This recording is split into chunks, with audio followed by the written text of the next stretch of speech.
begin, tell me a little bit. You've told us a little bit about you in your interview, in your application. You mentioned that they came from England and that you're very British Ah, and you are yes. a big lover of animals. Tell me a little bit more about yourself. How did you came to love animals? So pretty much, I used to have some cats, like little furballs. I had them as kittens when I was growing up. So it was I enjoyed having the cats around. It made me feel good. It made me feel happy because it's like you don't have to worry about them as much. You can just feed them, give them drinks, make sure they have a healthy living lifestyle to actually provide for them.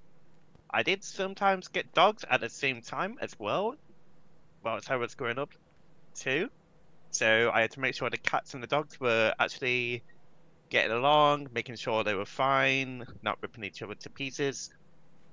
Sometimes it was like a game of Tom and Jerry in a way because you had like to make sure the dogs weren't ripping their heads off at times because that's how they usually are. Um, Teenage years, I ended up enjoying zoo animals, like learning about them on the internet, such as I would say roughly tigers and lions caught my attention because again, big cats. But at the same time, I would say giraffes because they are very unique. They have long necks. Oh, They're very tall, he's so it's hired like for the okay, events. so I could study this and see what I can do. Uh, they're very unique animal size for sure. Unfortunately, I do not have any facts about them, but they are very unique and they are very wildlife, unfortunately. I tend to used to go to the zoo quite a lot in my spare time, so looking at the different animals they may have off to offer. Sometimes it was busy, sometimes it was very quiet. So it's like, okay, I need to make sure to pick a time to actually go down and see how quiet the times can be. Like when the best time to go down is, when the worst time to go is. It's kind of difficult to say at times because it can vary at the same time. And then when I was getting into my adult years, I realized that yes, this is something I would love to actually learn about more and more in the future.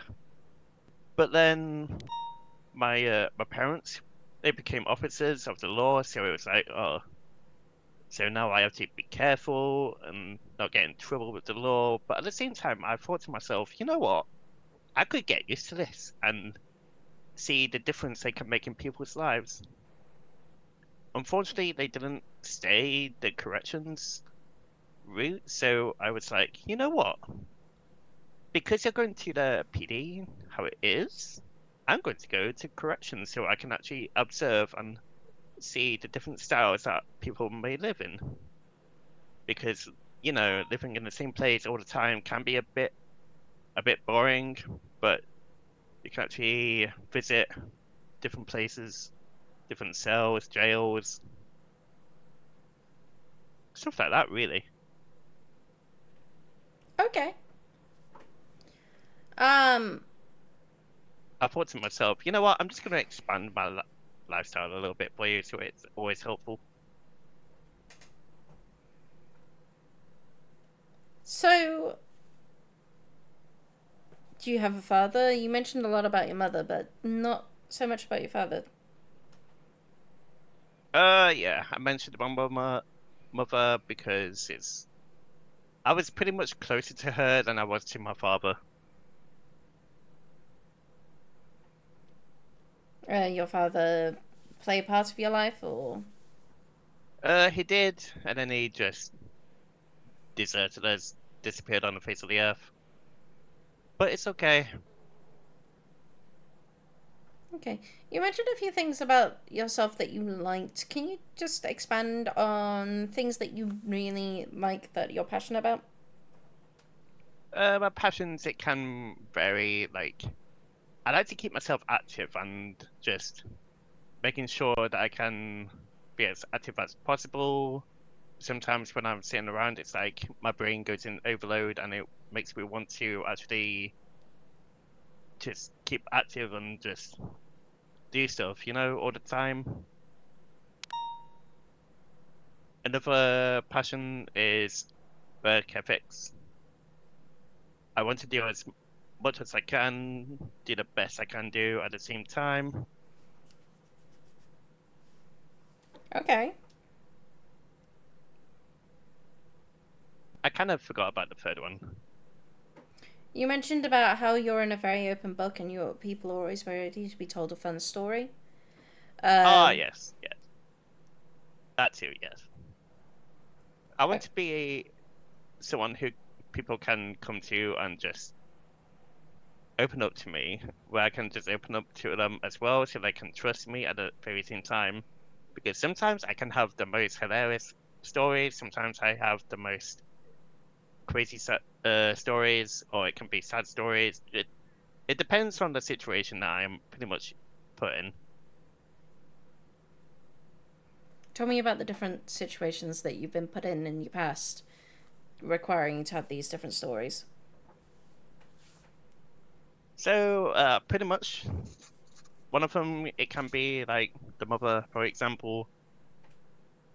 Sometimes she would end up forgetting about some things around the house. So I was like, you know what? I bet I can find it before you. And then she'd be like, okay, bet. How much do you want to bet? I was like, I'm broke. I have no money, unfortunately. But I ended up finding stuff before, and little stories like that always tend to stick with me. It's like So, a game between us that we had used to. okay. It just depends on the different situations, I would say. So you mentioned a few things about yourself that you didn't quite like about yourself. Can you just go over those for me and kind of expand on them?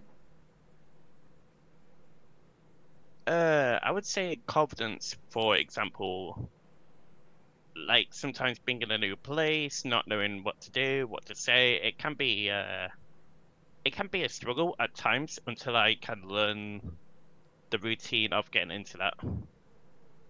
Um, as well as just sometimes forgetting about stuff can play a part at the same time too. But at the same time, if I'm reminded, then I'll remember it for the future. Sounds like you've got a really passionate kind of thing. You say you also criticism can be hard at the start.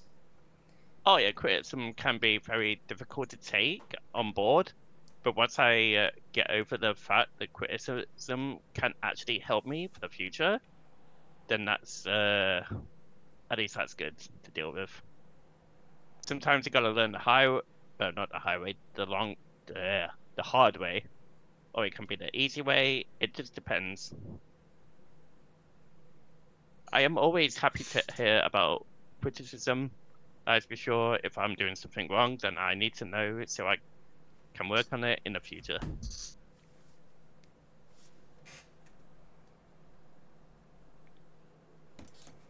Okay. You mentioned about how standing out from other applicants, you've got patience and you're going to dedicate time and you're an open book and you're hoping to turn life around. What kind of things do you hope to implement to make the prison a better place? So pretty much the atmosphere can be. It depends on the situation, I would say. So, for example, maybe an inmate is probably feeling low, feeling lonely, not having anyone to talk to. Just giving them reassurance that they're going to be okay, knowing that they are, in fact, never alone. If they want to talk about stuff, then be an ear for them to talk to. If they have any concerns, definitely note things down for them. Because you never know if you help an inmate, you can in fact help them change their life, being an inspiration, influence kind of thing for them. I like to be an open book because it helps. I just don't want to be seeing people just being upset or down. If they have someone to talk to, then they know for a fact that they are never alone.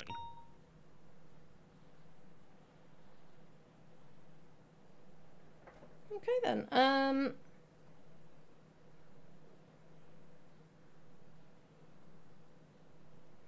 Let's talk a little bit about what you're most looking forward to working here. You mentioned some of the things that you have as a kind of a positive and um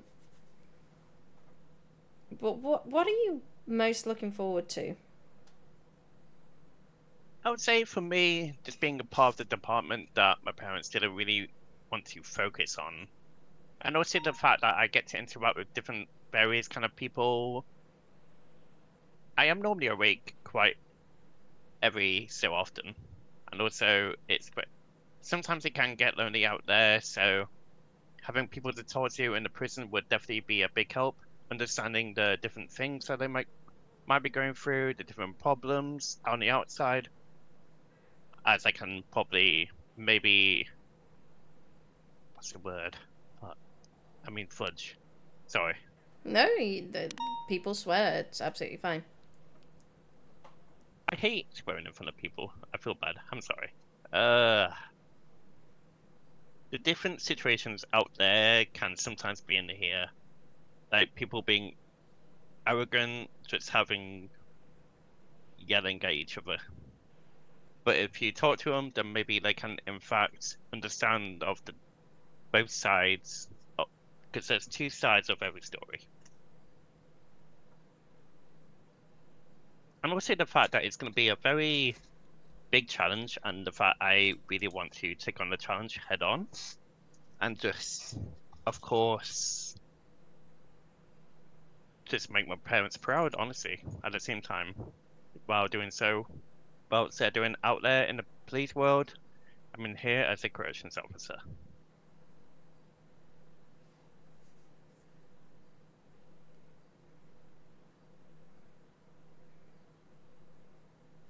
Okay, so let's talk about um,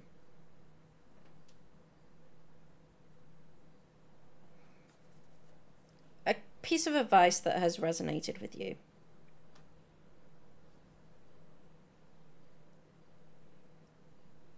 A piece of advice that always sticks with me. Honestly, my mother once told me life is too short. Always chase your dreams.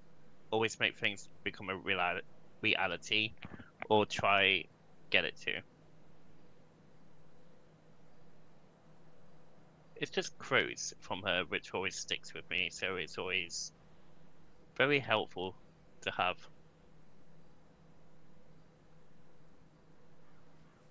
Okay, is that have you managed to apply that in any part of your life? I have done, yeah. I've applied it quite a few times, honestly, which has definitely been helpful.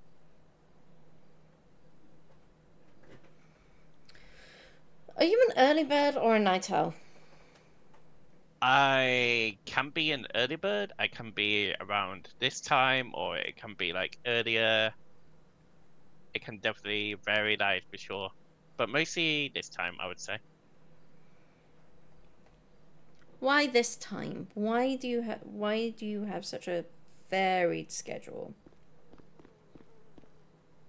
I mean, I am British, so I can be around that most of the time.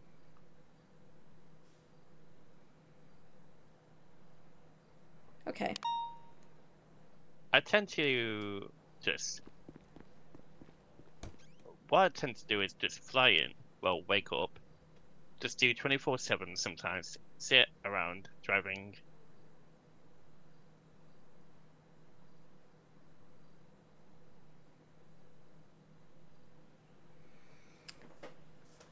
And you mentioned about how you kind of did this because this you applied here because it was your parents' passion and everything else.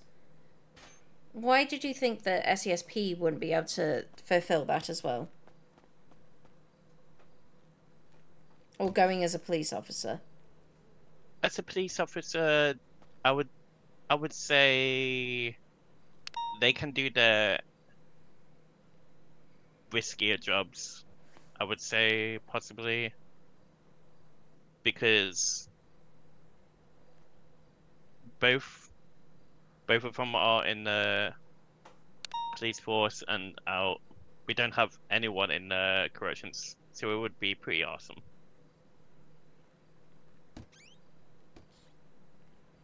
Okay.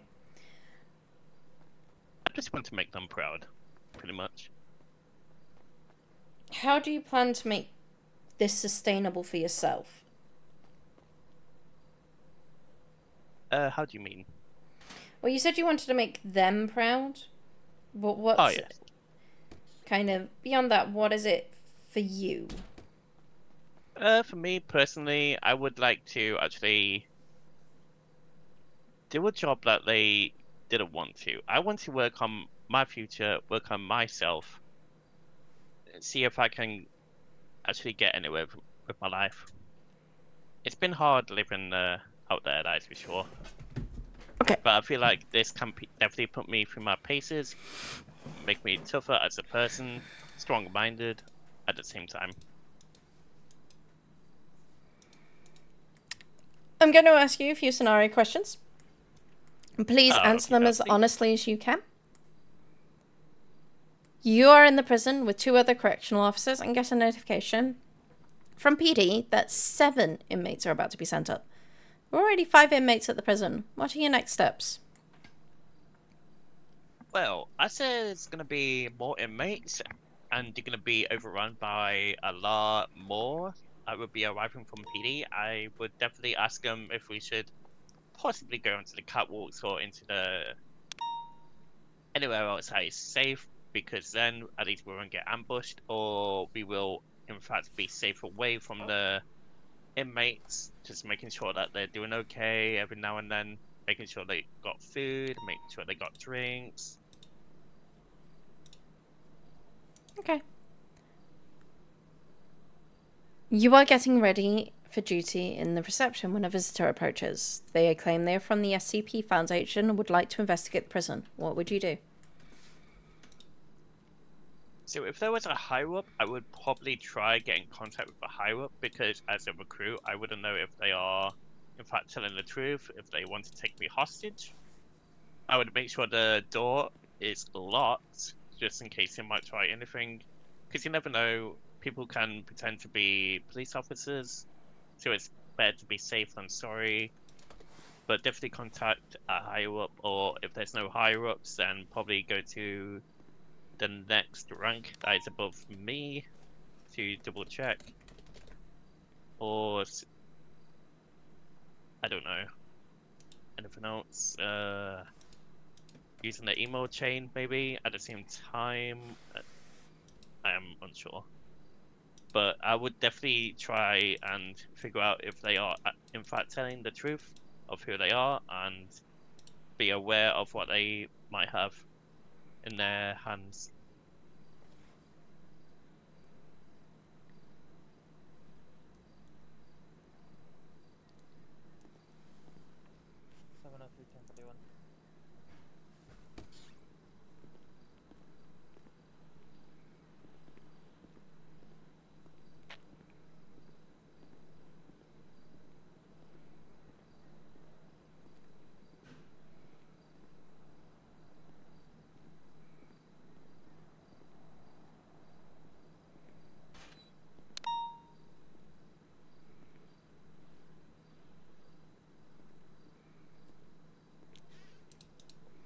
Okay.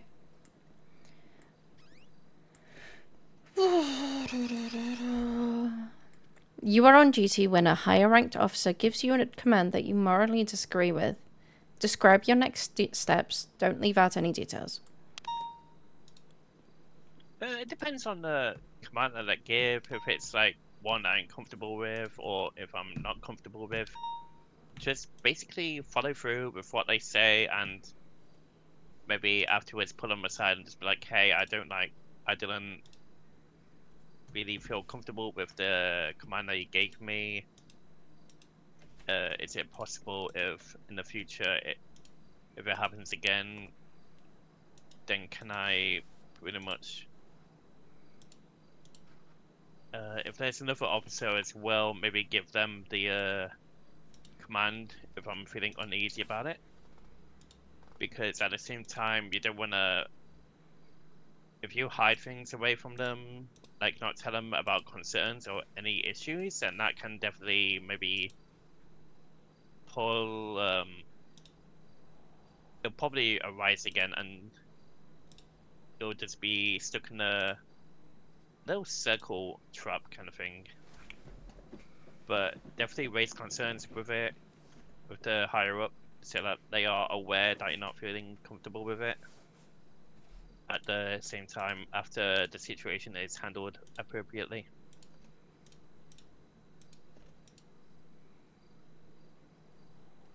Okay.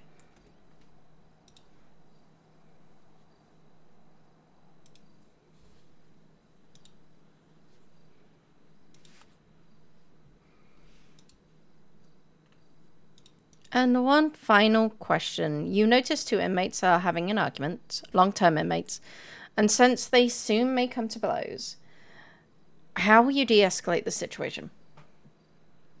So it depends on how many officers are on the duty at the same time, because if we outnumber them, then we can possibly make sure to at least de-escalate the situation, make sure that they understand that the punishment that they might get if they go to solitary to cool down. But if I'm on my own, then definitely uh if I am on my own, I'll probably try contact someone because you never know with the inmates, they might have weapons on them at the same time, so they might pull on you. And if they do, then I will comply with everything that they have to demand from me. If they're just arguing non-stop and just punching each other, then I would highly recommend they take it to the if there is a fight club or if there's like a fighting area that they have, then definitely tell them to go there as it can just between them two.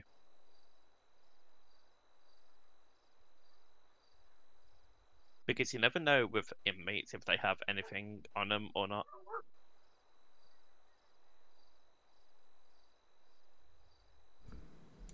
Okay. One final question. I know I said that was the final question, but I'm just going to ask. All good. What do you think of garden gnomes? God names, well, they can be terrifying at times. Like I've watched a film before, and safe to say, I did not sleep that night. It was quite terrifying, to say the least. I ended up thinking that maybe a garden gnome came into the house, it was gonna kill me, and then it just gave me a very evil glare and a very happy smile. Just it made me feel uneasy, but at the same time, it was quite hilarious at the same time.